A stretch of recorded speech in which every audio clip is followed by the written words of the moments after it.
Hello, story lovers. Welcome back to my channel, Possessive Husband, Innocent Wife, Part 96.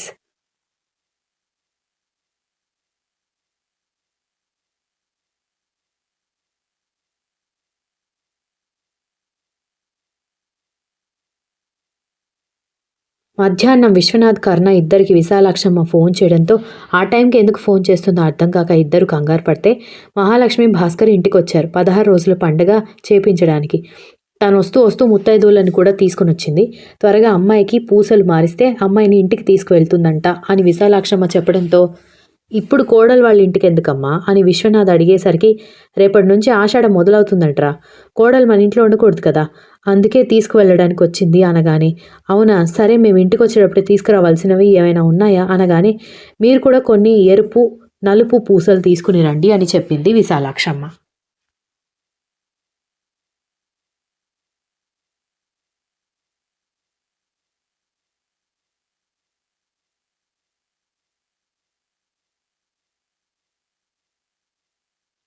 Daksha ready అయ్యి పట్టుచీర కట్టుకుని రాగానే పూసలు గుచ్చడానికి అమ్మలక్కలందరూ ready అయిపోతే వసుంధర విశాలాక్షమ్మ కూడా దానికి సంబంధించిన ఏర్పాటు చేస్తూ ఉండగా కర్ణ విశ్వనాథ్ ఇంటికి రావడంతో వాళ్ళు తీసుకొచ్చిన వస్తువులు కూడా తీసుకొని ఒకరి తర్వాత ఒకరు వాళ్ళ శతమానం నుంచి కూడా కొన్ని పూసలు తీసి దక్ష పుస్తలకి కడుతూ ఉండడంతో దక్ష పక్కన కర్ణ కూర్చున్నాడు. పూసలు పుస్తలు అని నీట్గా ఎక్కించడం అయిపోయిన తర్వాత ఇదిగో బాబు ఇది అమ్మాయి మెడలో వేసి పాపిట్లో కుంకుమ పెట్టు అని ముత్తైదువులు చెప్పేసరికి సరేనంటూ ఆ మంగళసూత్రం దక్ష మెడలో వేసిన తర్వాత ఆమె పాపిట్లో బొట్టు పెట్టి ఆమె బుగ్గ మీద ముద్దు కూడా పెట్టుకోవడంతో అబ్బో అని అంటూ అందరూ బుగ్గన వేలు వేసుకుంటే లగేజ్ అంతా సర్ది పెట్టుకున్నావా, వెళ్దామా అని మహాలక్ష్మి అడిగేసరికి ఎక్కడికి వెళ్ళేది, మీ అమ్మాయిని నేను ఎక్కడికి పంపించడం లేదు అన్నాడు కర్ణ.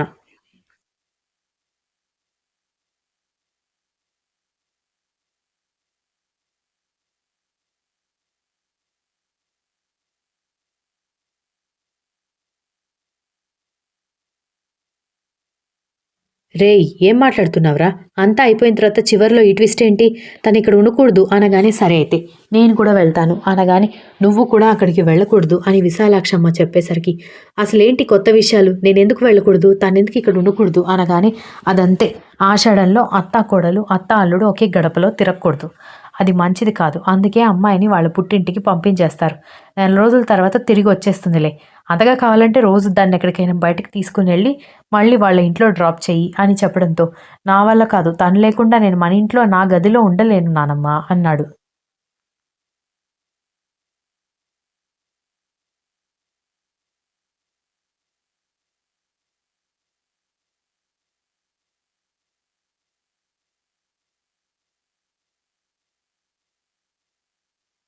చిన్న పిల్లాడిలాగా మారం చేయకు, చాక్లెట్ లేకపోతే ఉండలేను, బిస్కెట్ లేకపోతే ఉండలేను అని చెప్తావేంటి, అది వెళ్ళిపోవాలరా, ఎక్కువగా టైం లేదు, కాసేపు అయితే ముహూర్తం దాటిపోతుంది, రాహుకాలం వచ్చేస్తుంది అని బామ్మ చెప్పేసరికి నేను పంపించను అంటున్నాను కదా అని కర్ణ మొండిగా చెప్పేసరికి కర్ణ చేతిని పట్టుకుని గదిలోకి తీసుకెళ్ళింది దక్ష.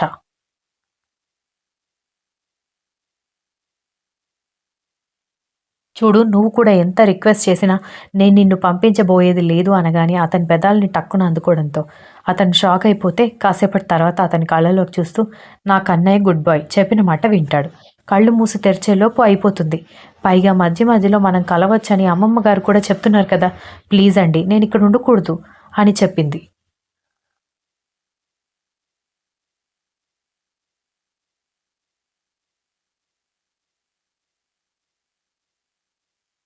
మళ్ళీ అదే మాట మాట్లాడతావేంటి, నువ్వు తిప్పి తిప్పి ఒకే విషయాన్ని ఎన్ని రకాలుగా చెప్పినా నేను కూడా ఒకటే మాట చెప్తాను, నువ్వు లేకుండా నేను ఉండలేను, కావాలంటే మన ఇద్దరం కలిసి ఇంకెక్కడికైనా వెళ్దాం, 4 రోజులు కంప్లీట్ అయిన తర్వాత రావచ్చు, అత్తగారు అల్లుడు అత్తగారు కోడలు ఒక ఇంట్లో తిరగకూడదు అన్నారు కదా, ఒక ఇంట్లో తిరగకూడదు అంటే మన ఇద్దరం కలిసి వేరే ఇంటికి వెళ్దాం అనగానే దక్ష నవ్వుతూ కుదరదు అనగానే ఏంటిది ఏది కుదరదు అంటావు అన్నాడు.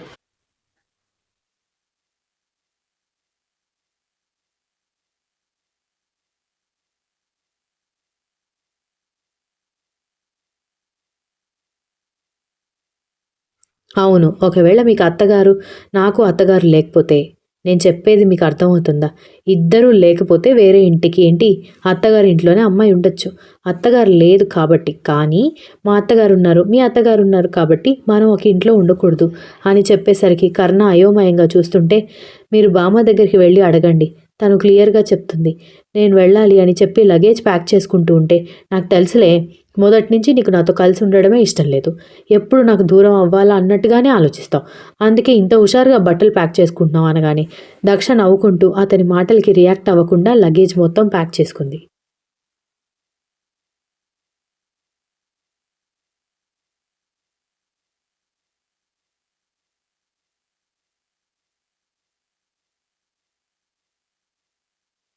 తన మాటలు ఆమె మీద ఎఫెక్ట్ చూపించకపోవడంతో అలిగి కూర్చోవడంతో నవ్వుతూ లగేజ్ ప్యాక్ చేసుకుని నేను ఇంక వెళ్తున్నాను మరి అనగానే వెళ్ళు ఎందుకు లేటు అని వెటకారంగా చెప్పడంతో నవ్వుకుంటూ అతని బుగ్గ మీద ముద్దు పెట్టి కరెక్ట్ టైంకి తినండి, లేట్ నైట్ వరకు మేల్కొని వర్క్ చేయకండి అని చెప్పడంతో కర్ణ ఏమీ రిప్లై ఇవ్వకపోవడంతో నవ్వుతూ కిందకి రాగానే ఏమంటున్నాడు వాడు, నువ్వు వెళ్ళడానికి ఒప్పుకున్నాడా అని విశాలాక్షం అడిగేసరికి ఎక్కడా అలిగి కూర్చున్నాడు. నిన్న కూడా ఒకటే గొడవ, ఏదో ఒకటి చెప్పి బయలుదేరిపోయాను. అయ్యగారు అలిగారు. మీరే మీ మనవడికి సర్ది చెప్పండి, నేను వెళ్తున్నాను అని చెప్పింది.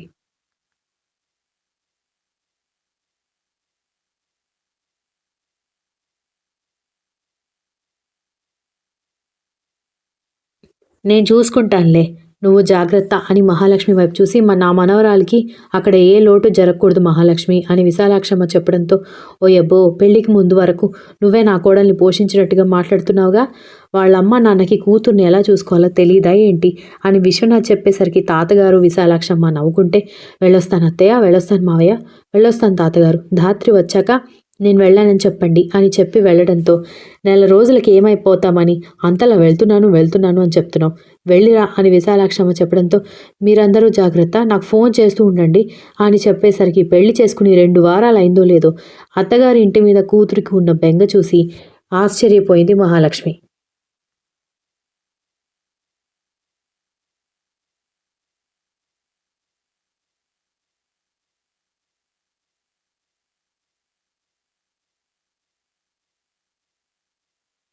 తల్లిదండ్రి ఇద్దరూ కలిసి కూతుర్ని తీసుకుని వెళ్ళిపోయిన తర్వాత కర్ణ కిందకొచ్చి డోర్ వరకు స్పీడ్గా వెళ్ళి చూసి వెళ్ళిపోయిందా అది అని అడిగేసరికి వెళ్ళిపోయింది, ఇంకా ఉంటుందా అని అడిగేసరికి నీ మనవరాలికి మొగుడు మీద కొంచెం కూడా ప్రేమ లేదు, ఎప్పుడెప్పుడు వదిలేసి వెళ్ళిపోదామా అని ఉంటుంది అనగానే ఏం మాటలు మాట్లాడుతున్నావురా, ఈ నెలలో ఏ భార్య అయినా భర్తను వదిలేసి వెళ్ళిపోవాల్సిందే అని చెబుతూ ఉంటే అయినా ఈ ఆచారాలన్నీ ఎందుకు పెట్టారో నాకు అర్థం కావడం లేదు అనగానే పిచ్చి పిచ్చిగా మాట్లాడకు, అది అర్థం లేని ఆచారం కాదు, భార్యాభర్తల మధ్య ఉన్న ప్రేమని ఇంకాస్త పెంచడానికి పెట్టిన ఆచారం ఇది అనగానే భార్యాభర్తలను దూరం చేస్తే ఇద్దరి మధ్య ప్రేమ ఎలా పెరుగుతుంది అని అడిగేసరికి సరే ఇప్పుడు నువ్వెందుకు అది వెళ్ళిపోయిందని బాధపడుతున్నావని అడిగింది.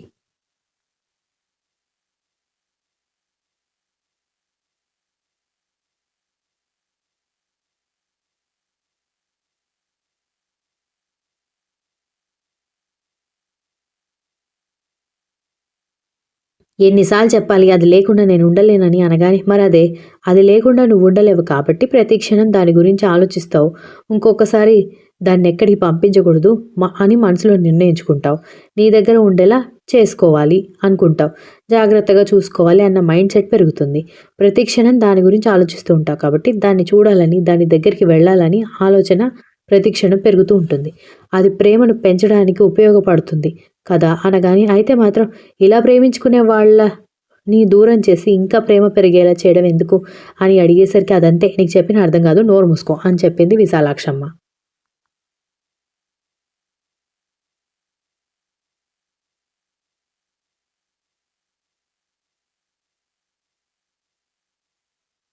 దక్ష ఇంట్లోకి రాగానే సోఫాలో కూర్చుని లగేజ్ పక్కన పెట్టడంతో ఏంటే రూమ్లోకి వెళ్ళొచ్చు కదా, ఇక్కడే అలా కూర్చున్నామని మహాలక్ష్మి అడిగేసరికి నాకు మీ అల్లుడు గురించి ఆలోచన పెరిగిపోతుంది, అక్కడ వాళ్ళ బుర్ర ఎంత తింటున్నాడో ఏంటో అనుకుంది. మీ కూతురు చాలా మారిపోయిందండి అని మహాలక్ష్మి వెటకారంగా భర్త వైపు చూసి చెప్పేసరికి ఊరుక మహాలక్ష్మి, పెళ్ళైన ఆడపిల్లలు ఎవరైనా అంతే, నువ్వు మాత్రం మా గురించి ఆలోచించవా ఏంటి అని అడిగాడు భాస్కర్ నవ్వుతూ.